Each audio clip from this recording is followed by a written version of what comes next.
Oh, coming up tomorrow. Oh, live from the Chiefs Super Bowl parade.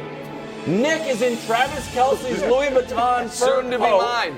Mahomes has got a Supreme fanny pack, and Brew and I are dressed in Brooks Brothers.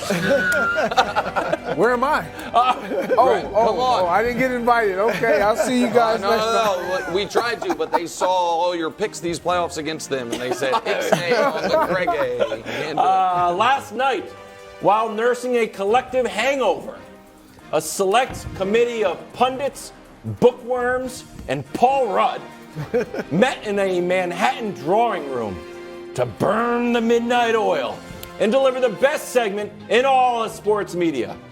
It's an honor, it's a privilege, it's an early edition of Nick's Tears. It is, and listen, we don't reveal members of the committee, but I will tell you, Paul Rudd, not on the committee. Eric Stonestreet, however, is. See you tomorrow, Eric.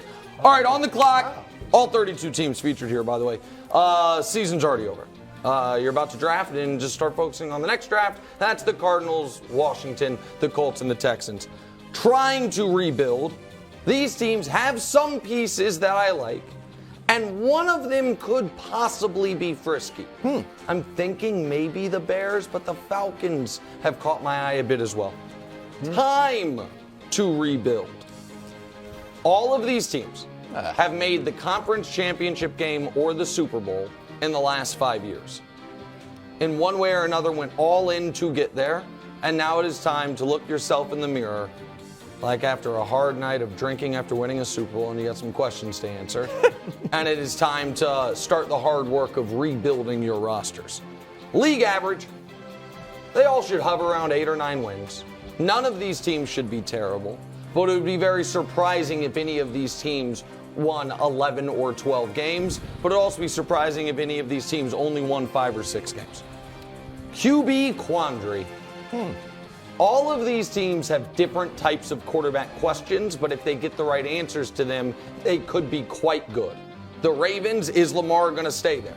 Are you going to get a deal done? The Jets, are you going to acquire a quarterback?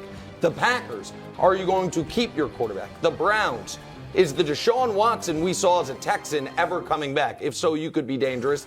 And the Giants, is Daniel Jones going to improve, or did we see the ceiling from him, in which case you have a far more limited offense than you would like? Media darlings, good teams, but the media way overvalues them and overlooks their obvious flaws. For the Chargers, that flaw is that they're the Chargers, and I'm sorry, but you appear to be snake bitten. For the Bills, it is your most important players, a bit of a roller coaster, I've heard. And for Miami, it is an uncomfortable conversation, but we do have to worry about the long-term viability of your quarterback. One piece away, all 3 of these teams are one significant move away from being potentially a Super Bowl contender. For the Jags, they need a true impact defender. I know they drafted Walker number 1 overall. They need someone else in addition to it. I feel Philly needs one significant addition in that back 7, be it an impact, you get middle linebacker, more likely an impact defensive back. And for the Cowboys, that one move is a new coach. All right, truly terrifying. 49ers, Bengals. Either could have won the Super Bowl this year. They're good enough rosters, a little more luck, few more bounces. For the Niners, obviously needed their quarterback not to have his elbow blow up on them, and either could win the Super Bowl next year. That brings us to number 1 contenders, which of course, there is none. Give me a break. Who's the number 1 contender? Vacant. But we know who's up at the top, dynasty. The reason number 1 contender is vacant is because it implies there is real competition for the Chiefs, and they're complete. There is. The 70s Steelers, the 90s Cowboys, the 80s Niners. Those are the teams the Chiefs are competing with. I don't need to explain why. The committee, never a doubt, always believed in you. Greg Jennings, go ahead. The Giants. What about them? They got their quarterback. Really? Absolutely. Oh, remember, he's top 10. Greg said top 10, dead or alive. Daniel Jones. Thank you. You know how I feel about Daniel Jones. He's their guy. Look, you have cap space. You don't need a quarterback. As great as Saquon was, you let him go. You let him go. Your team just showed the world we can get it done with someone that doesn't cost us so much. I'm not saying that's with Patrick Mahomes. I understand that. But with Brian Dable coming in and what he was able to do with a young Daniel Jones, if they can put additional pieces around him, get a veteran guy at receiver, draft some guys, it doesn't. But they don't have a number one guy. When we saw Stephon Diggs go to Buffalo, it changed the landscape for Josh Allen. That's true. That's what can happen for Daniel Jones if they allow. You're saying we're building around you. That's what you're saying. If you're the Giants and you're going with Daniel Jones and no Saquon. You know who the Giants could use? A Kadarius Toney type. They should try to go get somebody like that. Brew, go right ahead. We don't need that. First, I'm going to give you a little love. The Broncos. Yeah. They have not been that high since I've been on the show. Sean So Payton. you're giving Russell Wilson a little bit of love. I don't think it's anybody. It's Sean Payton. He's going to make the most out of Russ. But I'm going to say this. The Bills, Nick, come on. Oh, my God, the Bills were back. They were only 13-3. They only had a top 10 schedule as far as toughness all season. They only had the second best defense in the league in terms of points allowed. They only had the second best offense, and they got a quarterback who got an MVP vote. And will be there. And all this talk about, he fell off. Really? Touchdowns, interceptions, just about the same. But that's because he fell off the year before. No, he was really good the year before, and he's put a scare into you guys. You know that. Yeah. His passer rating up, his yards per game up. Bro, you're Josh Allen is coming out with a vengeance. I'm just warning you. I'm letting you know. I don't have a committee warns a T-shirt, but I'm letting you know that Josh Allen is coming with a vengeance. Okay. Josh, I believe it. Oh, no, that's not the bubble. A couple things. One is you are comparing Josh Allen's numbers not to the Josh Allen we were promised he was, which was the actual MVP candidate in 2020, but to the Josh Allen he was in 2021 when he did not make the Pro Bowl, but Mac Jones did. So it's a little disingenuous. But can we show the tiers, that part of the tiers one more time? You are saying I have the Bills too low. Yes. Which team did they, because you're basing it on, you gave me all the things they did last year. I would definitely put them ahead of Dallas. Which team and did they the Jaguars. Why?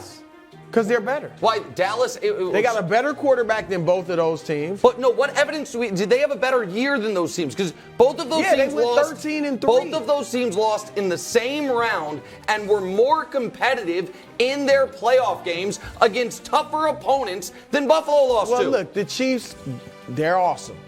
But they let teams hang around. Oh, my God. And the Jags, they let Houston hang around. Okay, what are we They talking let about? Denver hang around. They let the Jags hang around. The Bills finished 7th place in the NFL in back-to-back years, and guess where I am on the tiers? I have They were 6 teams out of them. 13-3. It's not. Why? They What had is a this better. not? They had a better. What is season. this not? They beat the Chiefs. Why? in the What regular is this season. not? It's not the standings. It's not the standings. They You want the should be- standings. All right, it's Go cool. pick up your I'll local take my USA medicine. Today. I'll take my medicine. I'm just warning you. Josh is coming. I would like to move the Lions up to media darlings because I'm in the media and they're my darlings. So, Okay. With that. few reasons. Reason number one, sneaky good. Won 8 of their last 10 games.